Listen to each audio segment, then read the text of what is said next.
There are certain types of serial killers who really, for lack of a better term, get off on flaunting their success.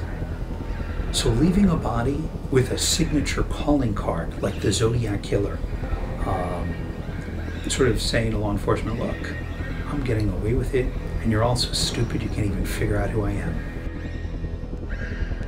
Serial killers are rare, but the exceptions, the cruel ones, have taken root in our social consciousness.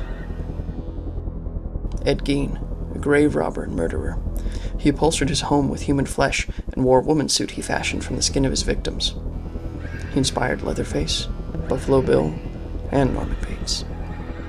John Wayne Gacy, the killer clown, raped and murdered 33 young boys between 1972 and 1978. He inspired Stephen King's It. Ted Bundy, a murderer and rapist, has a confirmed number of 30 women between 1974 and 1978, but estimates range to 100. His involvement in the Green River Killer investigation inspired The Silence of the Lambs. And now the LAPD believes a serial killer is in Los Angeles. He's been killing for 2 decades. You have a huge problem with the passage of all these years in establishing the authenticity and reliability of your forensic evidence. You have a similar problem with witnesses. Most of us have a hard time remembering what we had for breakfast last weekend. The first victim was Deborah Jackson in 1985. More bodies followed, all prostitutes. 11 in all, each one shot, sexually abused, and left in an alley and a dumpster. Let's take Jeffrey Dahmer, for example.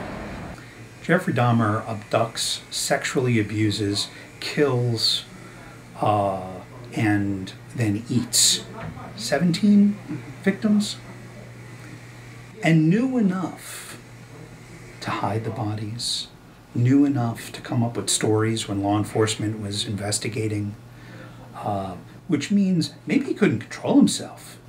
You know, he's clearly a schizophrenic with necrophiliac tendencies and probably a bunch of other mental diseases or defects from an insanity point perspective.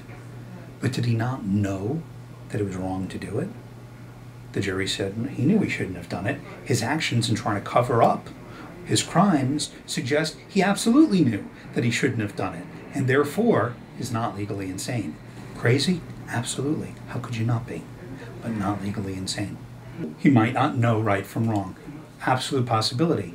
And hence his defense attorney might argue, listen, this guy didn't try to cover up his acts. He didn't understand what he was doing was wrong, and therefore he is legally insane. And that might be the case. I think that would be a difficult sell to a jury. But there are 2 things that separate this killer from the rest. A 13-year gap in which the killer seemed to disappear. The explanation: he may have been in jail for an unrelated crime. Was this guy perhaps incarcerated during these years where there have been gaps?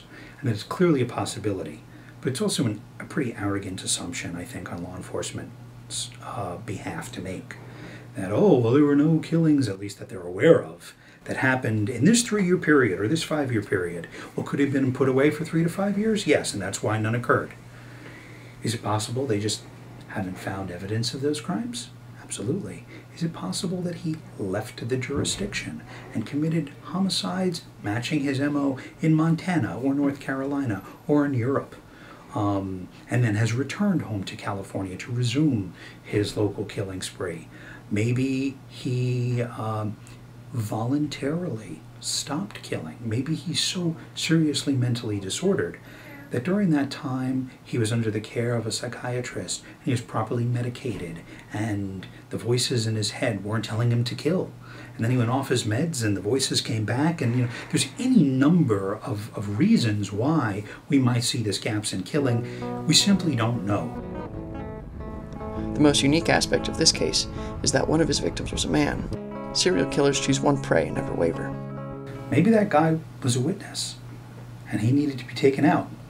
Maybe that guy was provoked an argument and the killer lost his cool and killed even. So it was a killing spur of the moment as opposed to one of the planned homicides. Maybe the person wanted to prove to themselves that they could do it to a man. Maybe it was a branching out. Maybe they did it quite intentionally just to throw the police off the trail, saying, oh, this doesn't meet the MO, and they don't consider that a part of the serial killer. At this point, while we know crimes have taken place, you don't even have a suspect. Juries tend to accept that serial killers have serious mental problems. That doesn't mean they're willing to excuse their criminal acts on the grounds of insanity. If we say you're not guilty by reason of insanity, it's not the same as not guilty. That doesn't mean that person walks out of that courtroom free. What it means is they're going to spend probably the rest of their natural life locked in a secure mental institution and never see the light of day again. But we don't tell jurors that. So they hear not guilty, and they think, oh God, this person I could be their next victim, my kid, my neighbor, whatever. So they tend to convict, even when it's pretty clear that the person is seriously mentally disturbed, even when it's pretty clear that they might not have understood what they were doing was wrong. He's out there, somewhere, waiting. He's been doing this for 23 years, so he knows how to hide. Working girls of Western Avenue, beware. It's hunting season, and there's plenty of dumpsters.